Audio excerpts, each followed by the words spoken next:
ওয়ালাইকুম আসসালাম রহমতুল্লাহ বরকাত। যে কোনো পড়াশোনা সেটা হতে পারে একাডেমিক বই অথবা দিনী লাইনের কোনো বই। এসব বই পড়াতে আপনার মনোযোগ তখন বাড়বে যখন আপনার উদ্দেশ্যটা সুন্দর হবে।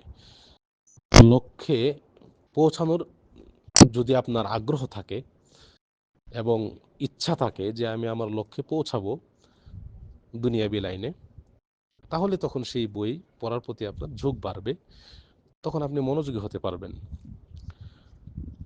ঠিক একইভাবে আখিরাতের প্রতি আপনার মানে কতটুকু গভীর বিশ্বাস, তারপর আপনি সেখানে সফল হতে চান, সেজন্যে আপনি দ্বীনি লাইনের বইগুলো পড়বেন এবং মনোযোগ সহকারে তখন পড়তে পারবেন। এটা নির্ভর করে আখিরাতের প্রতি আপনার কতটা বিশ্বাসের গভীরতা আছে তার উপর।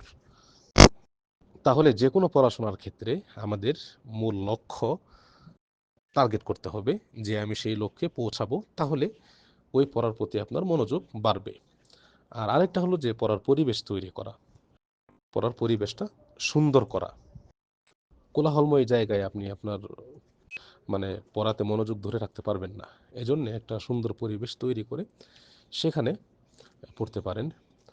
আর যখন কুচিন্তা আসবে তখন আউযু বিল্লাহি মিনাশ শাইতানির রাজিম সহ যে দোয়াগুলো আছে সেগুলো পড়তে পারেন। জি।